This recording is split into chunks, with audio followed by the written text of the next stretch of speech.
안녕하세요. 산업일보 김민솔 기자입니다. 다양한 국제 로봇들을 만나보고 또 로봇 전문가들과 정보를 교류할 수 있는 컨벤션 행사인 로보유니버스가 개막일이 얼마 남지 않았는데요. 그래서 오늘은 로보유니버스의 주최사인 킨텍스의 정영필 팀장님을 찾아뵙고 관련 이야기 직접 들어보도록 하겠습니다. 안녕하세요.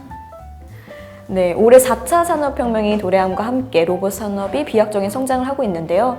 그래서 로보유니버스도 국내에서 3회 연속 벌써 열리고 있습니다. 지난해 개최된 로보유니버스의 성과 등에 대해서 좀 평가 부탁드리고 또 올해 개최되는 로보유니버스는 어떤 컨셉, 어떤 주제로 이루어지는지 설명 부탁드리겠습니다. 우선 차이가 있다면 작년에도 괜찮긴 했습니다. 사실 거의 한 전문가분들만 우리가 수치를 보니까 한 6,800명 정도 왔었고요. 거의 한 15개국 정도. 근데 올해 지금 등록한 거 보니까 벌써 한 17개국에서 18개국 정도가 되고, 그 다음에 이제 작년하고 좀 달라진 것이라면은 본래 이 행사 컨셉 자체가 본래 3D 프린팅을 한미합작으로 했다가 그것이 인사이드 3D 프린팅 행사가 성공이 돼서 제가 로보 유니버스, 즉 서비스 로봇, 그 다음에 서비스 드론을 총괄하는 그 행사를 붙인 거고요. 그 다음 해에 우리가 VR 서밋을 이제 작년에 처음 론칭을 했었습니다. 올해 같은 경우는 거기에 조금 더 붙여서 그 IoT의 여러 가지 산업군이 다 커버는 아직 못하고 있지만 이 현재에 이제 필요한 그 소프트웨어적인 즉 AI 품목, 그 다음에 또 그 코딩 더 퓨처라고 해서 그 LG 엔시스, 그 다음에 IBM 여러 글로벌 주최자들하고 같이 해가지고 글로벌 기업들하고 이제 그런 어떤 그 코딩 포럼도 만들었고, 또 우리가 그 VR 부분도 이제 그 작년에 다 다루지 못했던 그 Augmented Reality AR, 그다음에 이것이 믹스가 된 그 MR 이런 이제 그 통합 장르가 이제 나오게 되고, 그것들이 또 역시 가만히 그 작년에는 이제 기업 위주로 이렇게 나왔다고 하면 올해 같은 경우는 그 VR과 또 로봇이 결합이 된 융합 모델, 그다음에 드론과 VR이 또 결합이 된 융합 모델, 이런 것들이 진짜 그 마켓에서 이제 승부수를 던지는 그런 어떤 그 좀 검증된 모델들이 좀 더 나오고, 그러한 검증된 모델을 시연하기 위한 어떤 그 전문적인 식견을 컨퍼런스를 통해서 분야별로 세부적으로 발표하는 그런 세션이 작년보다 굉장히 많아졌습니다. 작년에도 한 7, 8개국 연사들이 참가를 해서 한 25개, 30개 세션을 했다고 치면 올해는 한 50개 세션으로 국제 컨퍼런스 규모가 늘어났습니다. 벌써 이제 참가 등록하신 분들이 거의 10,000명 정도, 거의 한 18개국에 10,000명 정도가 됐으니까 실제로 오시는 분들은 더 좀 있었으면 좋겠고요. 특히 그 투자가라든가 해외 언론, 그 다음에 또 그 대학 산하 연구단체, 그 다음에 지자체, 또 투자가, 심지어는 육군본부, 또 국회 이런 데에서도 지금 참가 등록을 하셔서 이분들이 여기서 달성하고 싶으신 게 무엇인가 하고 저희는 지금 도와드릴 준비를 하고 있습니다. 네, 팀장님께서는 로보유니버스를 3년 연속 기획하시고 운영을 하셨는데 그러한 입장에서 바라본 국내 로봇 산업의 전망은 좀 어떨까요? 한국은 이미 굉장히 과감해요.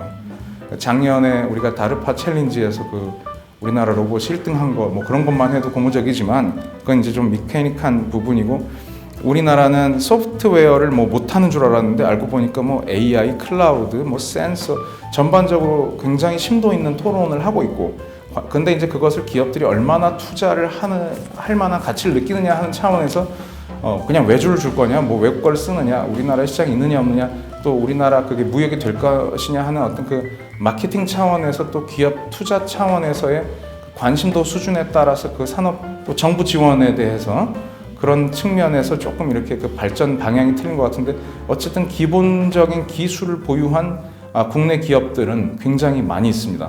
또 중국이나 또 중동 같은 데서 우리나라 기술들을 굉장히 관심 가지고 있고, 다만 이제 그 사람들이 공학 전문가 분들이다 보니까 마케팅 능력이 상당히 떨어진다기보다도 마케팅을 해보신 분들이 아니에요. 전문가고 로봇에 평생을 몸바치는 분들이고, 또 어떤 그 가상현실 기업부터, 그래서 어떻게 보면 우리나라에서 그러한 스타트업들이나 그러한 기업들을 그러한 기술들을 이렇게 자꾸 부트캠프 같은 걸 통해 가지고 해외에 수출을 한다든지 하는 어떤 국가 차원에서의 통합 마케팅이 좀 필요하다고 저는 분명히 생각을 하고, 그런 면에서 전시 컨퍼런스는 굉장히 큰 역할을 한다고 생각합니다. 이번 로보유니버스에 참가하는 참가 기업, 또 방문하는 방문객과 해외 바이어들이 이번 로보 유니버스를 통해서 어떠한 부분은 얻어갔으면 하는지 설명 부탁드립니다. 아무래도 저희가 이것을 해놓은 것은 사실은 이제 처음에 B2B 행사로 시작을 했었습니다. 근데 B2B로만은 이것이 한계를 저희가 느끼는 것이 사람들이 이런 어떤 인더스트리 4.0 관련된 아이템들을 보고자 하는 수요가 굉장히 많아요. 그래서 굳이 그것을 우리가 오직 산업용으로만 전환할 필요가 있는가?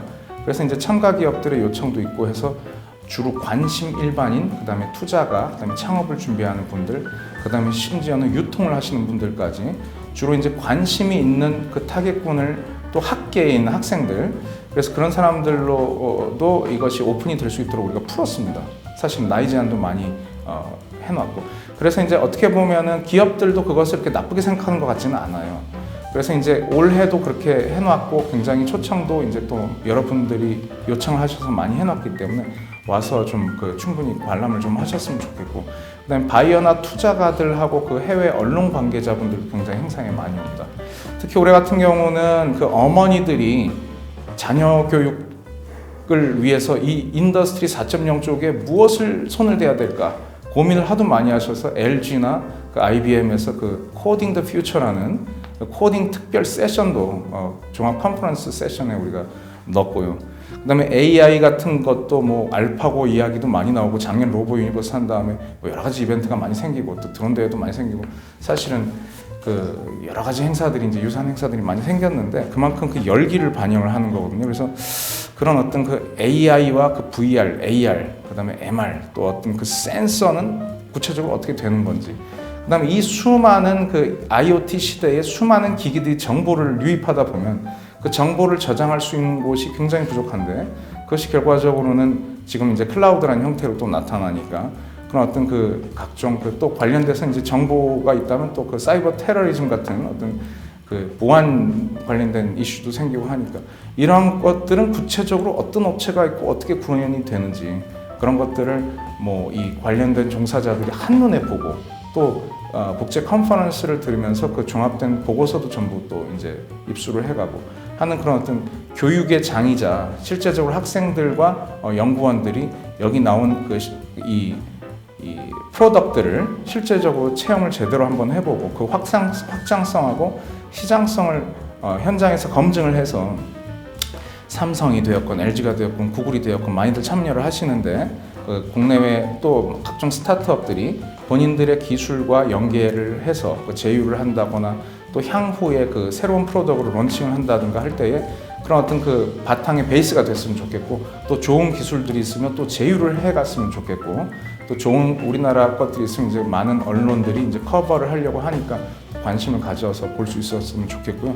실제적으로 인더스트리 4.0에 대해서 종합적으로 이해를 하고 즐기고 가는 그런 장으로 되었으면 좋겠습니다. 네, 이렇게 팀장님을 직접 뵙고 얘기를 들으니까 올해 로보 유니버스가 더욱더 기대가 되는데요. 성황리에 마무리가 됐으면 좋겠습니다. 오늘 귀중한 시간 내주셔서 감사합니다.